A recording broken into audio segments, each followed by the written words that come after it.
Hi, I'm Suzanne Churchill, an English professor at Davidson College, and I'm here to talk about how English professors analyze memes. So all memes have their own grammar, as linguist Gretchen McCulloch has helped us recognize. They have various parts of speech, and they also have rules about how these parts of speech can be combined. And the combination of the parts of speech with the rules about them create certain constraints on each meme. Meme makers then have to work within these constraints to figure out how much capacity for innovation there is within the grammar of a particular meme so that it can still be recognized while giving the surprise and pleasure of some kind of new or funny innovation. Our first example is the meme, "Let's get this bread." This is an established meme about the daily grind of the struggle to make money. And the basic meaning of it is that we're all locked in this together. We're all locked in the daily grind, struggling to make bread. We might say that the central words, "let's get this bread," are the verb of this meme. That's the central action. And then all of the other nouns, the people or groups of people in the meme, take part in the central action or verb, "let's get this bread." So in this meme, the nouns are the different groups. We have the early morning grinders, the hard workers who get up early. We have the bakery thieves, presumably those who don't do much work but just grab the bread and run. And finally, we have the ducks, which is maybe the most quizzical category. The ducks are supposedly just ducks. They like bread. There's no deeper meaning to that. And yet we also know that the ducks have multiple meanings, particularly in urban slang. So a duck can also be someone easily duped, a dumb person. And a duck might also evoke the connotation of someone who ducks out of the work, a kind of slacker. So those are our basic parts of speech, and then we need to think about the rules for combining them.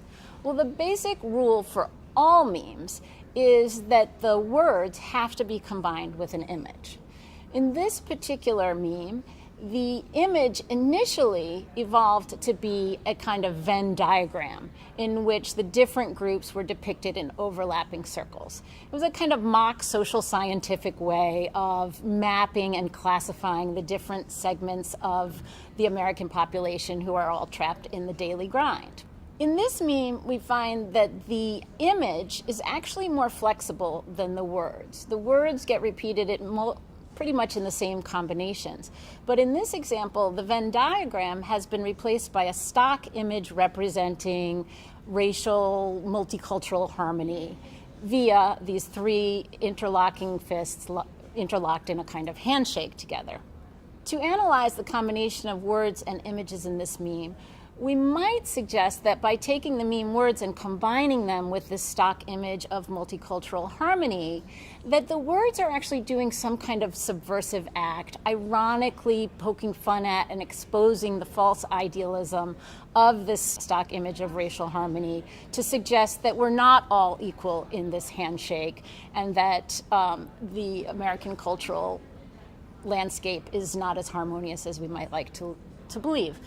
But that's a very generous reading of the meme because the way in which the words are superimposed on the different hands reinforces very negative, damaging stereotypes about different racial groups. The early morning grinder is associated with white skin, reinforcing the idea that somehow white people are the hardworking, productive citizens. Whereas the brown-skinned fist is associated with the bakery thief, someone who's not working, who is criminalized, who is a danger to the society.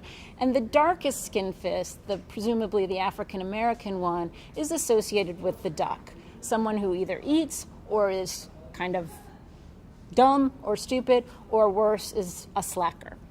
So this meme combines words that in a way that reinforces negative racial stereotypes. But it's perhaps more dangerous and problematic for the ways in which it renders this combination of words and images funny and familiar and seemingly harmless. It just becomes a joke that gets passed around virally as if it's innocuous, and we don't notice the kinds of very damaging ideas and associations. When memes circulate virally, we might think that they're uniting us in a shared kind of cultural discourse that we can all laugh about together. But though that shared discourse can also circulate very divisive, negative ideas and allow us to internalize and assimilate them so that we're not even aware of the damaging work they do. We simply laugh at them and watch them fly by.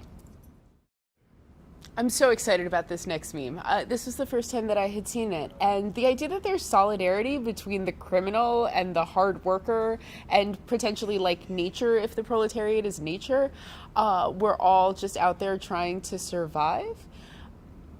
What happened to the social safety net? How did this become an episode of Survivor? And why is that funny? All of this in this single meme. It's against this backdrop of old school diversity, right? United Colors of Benetton. Everything is fine, except it's really not.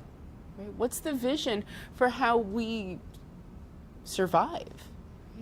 Well, we're all out here working hard, some of us on this side of the law, some of us on the other side of the law, some of us instinctually, some of us making it happen every morning, but we're all chasing bread.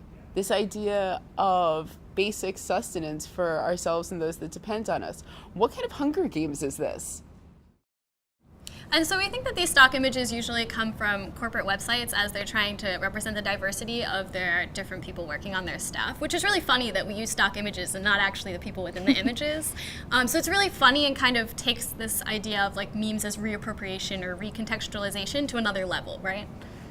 Yeah, and so in this meme, it's actually really interesting the way that the font is, the text is oriented over the different hands that clearly are trying to represent different races. And so we see sort of the early riser, the businessman as the white arm, and then you sort of move around, and as the like narrative continues, you sort of see, oh, like there's thieves, and then oh, there's ducks, and so you move to these like dehumanizing cycle that moves away from white skin towards darker skin tones and different races, and it really speaks quite loudly to this narrative of capitalism in the U.S.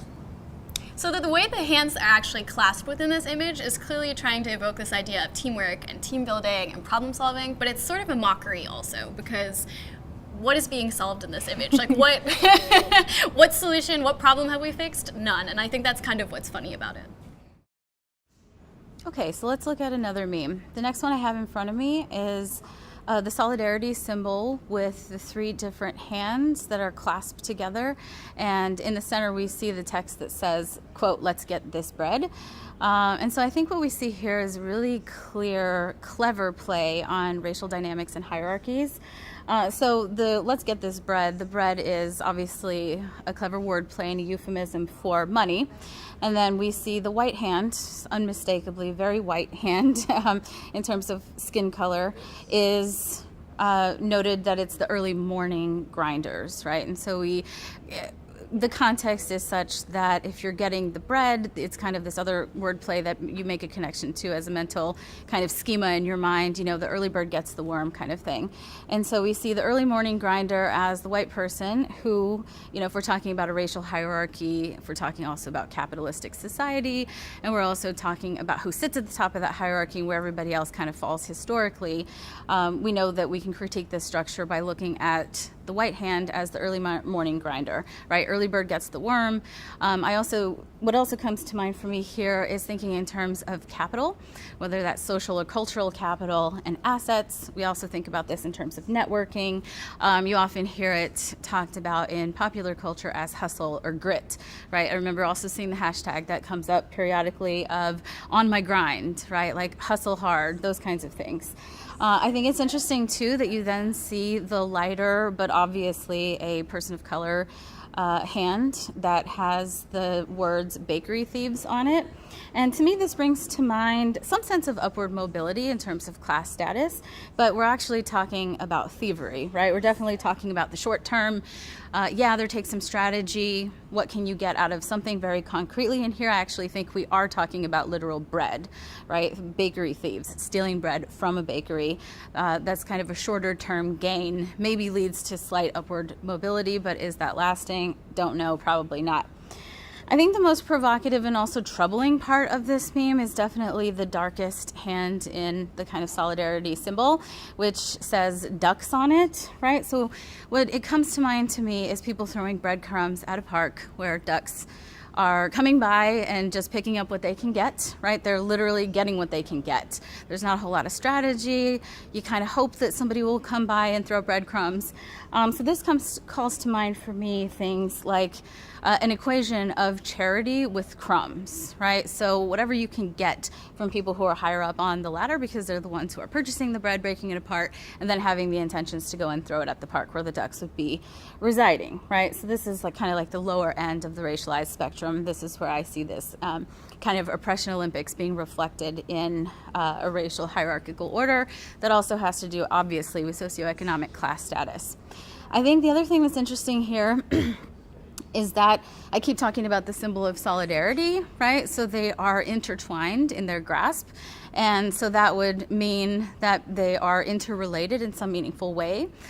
I think the meme is actually making fun of the solidarity symbol because there's not actually a whole lot of solidarity. They're all related to getting bread, but the mechanisms to get bread and what the bread means and how it translates into capital and wealth are obviously very different and have different repercussions and implications for each of the racialized hands, which I would assume symbolize actual people in racial hierarchical order.